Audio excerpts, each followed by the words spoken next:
5 லட்சம் ரூபாய்க்கு மேல எவ்வளவு பணம் நீங்க அதிகமா பேங்க் அக்கவுண்ட்ல வச்சிருந்தாலும் அந்த எச்சு பணத்துக்கு யாரும் உத்தரவாதம் கிடையாது. அப்போ அதிகமான பணத்தை பேங்க் அக்கவுண்ட்ல வைக்கணும்னா எந்த பேங்க்ல அக்கவுண்ட் ஓபன் பண்றது? உங்ககிட்ட எவ்வளவு அக்கவுண்ட் இருந்தா நீங்க சேஃப்? பேங்க்ல பணத்தை வைக்கிறதுக்கு முன்னாடி நீங்க 1000 தடவை யோசிக்க வேண்டியிருக்கு. ஏன்னு கேக்குறீங்களா? இந்த வீடியோவை பாருங்க. ஏன்னா இந்த வீடியோல ஒரு நபர் எவ்வளவு பேங்க் அக்கவுண்ட்டை வச்சுக்கலாம், அதிகமா வச்சிருந்தா நல்லதா இல்ல 1-2 வச்சுக்கிட்டாலே போதுமா, அட்வான்டேஜஸ் என்ன, டிஸ்அட்வான்டேஜஸ் என்ன, எங்க லாஸ் ஆகும், எந்த இடத்துல நம்மளுக்கு லாபம் அப்படிங்கிற எல்லா விவரத்தையும் இந்த வீடியோவை கடைசி வரைக்கும் பார்த்து தெளிவா தெரிஞ்சுக்கோங்க. வெல்கம் டு பாஸ் வாலா தமிழ். நான் உங்க மேகலா கண்ணன்.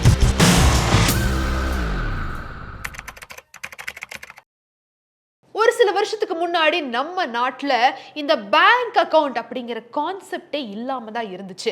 பணம் வருது, விவசாயம் பண்ணிட்டு அவங்க பணத்தை சம்பாதிக்கிறாங்களோ இல்லை ஏதாவது ஒரு வியாபாரம் பண்றாங்களோ இல்லை கூலிக்கு வேலை செய்யறாங்களோ அந்த காசை வீட்டுக்கு எடுத்து பீரோல வச்சுக்கிட்டு இருந்தாங்க, இல்லைன்னா சுருக்கு பையில போட்டு ஏதாவது முடிஞ்சு வச்சுக்கிட்டு இருந்தாங்க, இல்லைன்னா வர்ற நிறைய லம்சமா வரக்கூடிய காசுல நிலத்தை வாங்கி போட்டுக்கிட்டு இருந்தாங்க, தங்கம் வாங்கிக்கிட்டு இருந்தாங்க, பொற்காசுகள் வாங்கிட்டு இருந்தாங்க. இந்த மாதிரி தான் பணத்தை சேமிக்கவும் பணத்தை பாதுகாக்கவும் பண்ணிட்டு இருந்தாங்க. அதெல்லாம் தாண்டி சில வருஷத்துக்கு அப்புறம் தான் இந்த ஜன்தன் அக்கவுண்ட், டைரக்ட் பெனிஃபிட் டிரான்ஸ்ஃபர்னு இந்த மாதிரி இடங்கள்ல அக்கவுண்ட் அப்படிங்கிற ஒரு விஷயத்தை நம்ம ஸ்டார்ட் பண்றோம் நம்ம நாட்டில். அதுக்கப்புறம் தான் ஒரு நபருக்கு அட்லீஸ்ட் ஒரு பேங்க் அக்கவுண்டாவது இருக்கணும் அப்படிங்கிற ஒரு விஷயம் நம்மளோட எக்கனாமிக்கல் சிச்சுவேஷனுக்கு தகுந்த மாதிரி எல்லாரும் அடாப்ட் பண்ணிக்க ஆரம்பிச்சோம். ஆனா இந்த காலகட்டத்தில் ஒரு நபர்கிட்ட ஒரே ஒரு பேங்க் அக்கவுண்ட் மட்டும் இல்ல, 2 இருக்கு, 3 இருக்கு, 4 இருக்கு, 10 கூட வச்சுக்கிறாங்க. இப்போ இந்த வீடியோல நம்ம என்ன தெளிவா பார்த்து தெரிஞ்சுக்க போறோம் அப்படின்னா, ஒருத்தர்கிட்ட எவ்வளவு பேங்க் அக்கவுண்ட் இருக்கணும், எவ்வளவு இருந்தா நல்லது, அதிகமா இருந்தா அதில் இருக்கக்கூடிய பெனிஃபிட் என்ன, கம்மியா இருந்தா அதில் இருக்கக்கூடிய நன்மைகள் என்ன, எது ஒருத்தருக்கு சூட் ஆகுங்கிற மாதிரியான ஒரு சில இன்சைட்ஸ் தான் நம்ம இந்த வீடியோல தெளிவா பார்த்து தெரிஞ்சுக்க போறோம். ஃபர்ஸ்ட், எப்படி இவ்வளவு அக்கவுண்ட்ஸ் கிரியேட் ஆகுது அப்படிங்கிற ஒரு சினாரியோவை நம்ம பார்ப்போம். ஃபர்ஸ்ட் நீங்க ஸ்கூல் படிக்கிறீங்க, இல்ல நீங்க ஒரு காலேஜ் முடிக்கிறீங்க, இல்ல நீங்க இப்பதான் புதுசா வேலைக்கு போக ஆரம்பிக்கிறீங்க அப்படிங்கிறது தான் ஒரு இனிஷியல் ஸ்டேஜ். கரெக்டா? இந்த இனிஷியல் ஸ்டேஜ்ல என்ன ஆகும்னு பாத்தீங்கன்னா, பேசிக்கலி உங்க பணம் உங்களோட அப்பா அம்மாக்கு ரொம்ப ஒரு ஓகே நம்ம பையன் அக்கவுண்ட்ல பொண்ணு அக்கவுண்ட்ல பணத்தை போட்டு வைப்போம் அப்படிங்கிற ஒரு இன்சைட் அவங்களுக்கு இருந்திருக்கு அப்படின்னா, உங்களுக்கு ஆல்ரெடி நீங்க படிச்சுட்டு இருக்கும் போதே ஒரு அக்கௌண்ட்டை ஓபன் பண்ணி கொடுத்துருப்பாங்க. பிரைமரியா ஒரு சேவிங்ஸ் அக்கௌண்ட் உங்க எல்லாத்துக்கும் இருந்திருக்கும். ஓகே, ஒரு அக்கௌண்ட் இருக்கா? இப்போ அடுத்ததா என்ன ஆகும்னா, நீங்க வேலைக்கு போய் சேர போறீங்க. வேலைக்கு போறப்போ அந்த கம்பெனி என்ன பண்ணுவாங்கன்னா, நாங்க சேலரி அக்கௌண்ட்னு இந்த ஒரு பர்டிகுலர் பேங்க்ல தான் எங்க அக்கௌண்ட் ஓபன் பண்ணுவோம்னு சொல்லி அவங்க ஒரு அக்கௌண்ட் ஒன்று ஓபன் பண்ணி கொடுப்பாங்க. அதுல நீங்க அந்த கம்பெனில எவ்வளவு நாள் வேலை செய்றீங்களோ அந்த நாள் வரைக்கும் அந்த ஒரு அக்கௌண்ட்டும் உங்களுக்கு கூடவே இருக்கும். அந்த அக்கௌண்ட்ல சம்பளம் விழுவும். ஆனா அந்த கம்பெனியை எப்ப நீங்க விட்டுட்டு வேற ஒரு கம்பெனிக்கு போறீங்களோ, அந்த கம்பெனி இந்த பேங்க் அக்கௌண்ட்ல எங்களுக்கு சேலரி இல்ல, நாங்க இன்னொரு பேங்க் அக்கவுண்ட் ஓபன் பண்றோம், அங்கதான் உங்களுக்கு சேலரி வரும்னு சொல்லி அவங்க இன்னொரு சேலரி அக்கவுண்ட் ஓபன் பண்ணுவாங்க. அப்போ அந்த ஒரு பர்டிகுலர் சேலரி அக்கவுண்ட் ஓபன் ஆன பிறகு இதை க்ளோஸ் பண்றத பத்தி நம்மள எத்தனை பேர் யோசிப்போம் சொல்லுங்க? அப்படியே தான் விட்டு வச்சிருப்போம். அப்படி இல்லைன்னா அதுல கொஞ்சம் பணத்தை போட்டு நம்ம விட்டு வச்சிருப்போம். ஆக மொத்தம் இப்போ ஆல்ரெடி 3 பேங்க் அக்கவுண்ட் கிரியேட் ஆயாச்சு. இந்த மாதிரி ஒரு கம்பெனிக்கு போறப்போமோ, இல்ல நீங்க ஏதாவது ஒரு ஹோம் லோன் வாங்குறீங்க, இல்ல ஏதாவது ஒரு பர்சனல் லோன் வாங்குறீங்க, ஏதாவது ஒரு லோன் வாங்கணும், கம்மியான இன்ட்ரெஸ்ட் ரேட்டுக்கு அங்க ஆஃபர் இருக்கு, ஆனா அங்க ஒரு பேங்க் அக்கவுண்ட் வச்சுக்கிட்டா இன்னும் வசதியா இருக்கும்னு சொல்லி யாராவது ரெக்கமெண்ட் பண்றாங்கன்னு அங்க ஒரு பேங்க் அக்கவுண்ட் ஓபன் பண்ணுவீங்க. அப்படி இல்லையா, கிரெடிட் கார்டு வாங்கணும், எங்க இதுல ஒரு அக்கவுண்ட் ஓபன் பண்ணிக்கீங்களா அப்படின்னு சொல்லி ஏதாவது ரெக்கமெண்டேஷன் வரப்போ அங்க ஒரு பேங்க் அக்கவுண்ட் ஓபன் பண்ணுவீங்க. இந்த மாதிரி நிறைய சினாரியோஸ்ல நம்ம பேங்க் அக்கவுண்ட்டை நம்ம க்ளோஸ் இருக்கிற பேங்க் அக்கவுண்ட் க்ளோஸ் பண்ணாம எக்ஸ்ட்ராவா ஓபன் பண்ணக்கூடிய சிச்சுவேஷன்ஸ் நம்ம டெய்லி லைஃப்ல நடந்துகிட்டே தான் இருக்கும். இப்படி கிரியேட் ஆன பேங்க் அக்கவுண்ட் மூலியமா ஒரு அதிகமா 4, 5, 7, 8, 10, 11 அக்கவுண்ட் வச்சிருக்கவங்களோட அட்வான்டேஜஸ் என்ன அப்படிங்கறத நம்ம இப்ப பார்த்து தெரிஞ்சுக்கலாம். முதல் அட்வான்டேஜ் சேஃப்டி. இப்போ ஒன்று நல்லா தெரிஞ்சுக்கோங்க, RBI reserve bank of India என்ன சொல்லியிருக்காங்க அப்படின்னா, ஒரு ரெகுலேட்டட் பேங்க் இல்லைன்னா எங்களுக்கு கீழே வரக்கூடிய பேங்க்ஸ் எதுவாக இருந்தாலும் 5 லட்சம் ரூபாய் நீங்கள் அந்த ஒரு பர்டிகுலர் பேங்க் அக்கௌண்ட்ல வச்சிருக்கிறீங்க அப்படின்னா உங்களோட பணத்துக்கோ இல்லை அந்த ஒரு பர்டிகுலர் பேங்க் ஏதாவது ஒன்று பேங்க்ரப்சி ஆயிடுச்சு, ஷட் டவுன் பண்ணிட்டாங்க, இல்லை ஒரு இக்கட்டான சூழ்நிலை, இல்லை பேங்க்ல ஏதாவது திருட்டு போயிருச்சு அப்படிங்கிற பட்சத்தில் அக்கார்டிங் டு டிஐசிஜிசி உங்களோட 5 லட்சம் ரூபாய்க்கு மட்டும்தான் இன்சூரன்ஸ் உண்டு. இன்சூரன்ஸ்னா என்ன? உங்களோட பணத்துக்கான பாதுகாப்பு.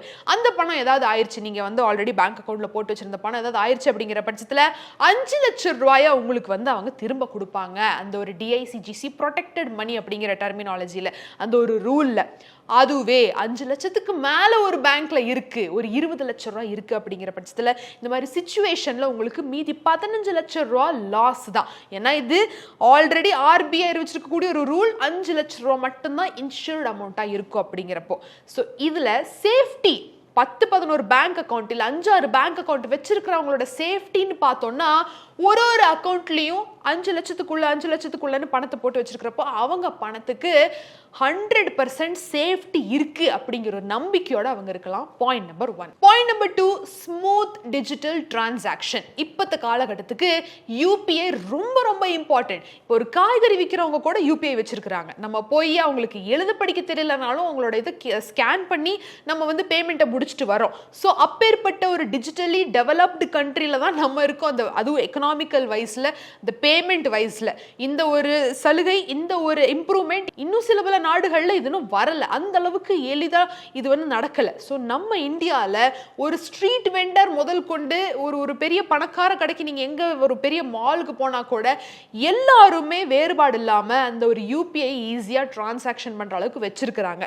இப்படி இருக்கிறப்போ மல்டிபிள் பேங்க் அக்கௌண்ட்ஸ் வச்சிருக்கிறவங்களுக்கு என்ன வசதினா, இந்த யூபிஐ லிமிட் முடிஞ்சு போச்சு அப்படிங்கிறப்போ இன்னொரு பேங்க் அக்கௌண்ட்ல இருந்து அவங்க செலவு பண்ணிக்கலாம்.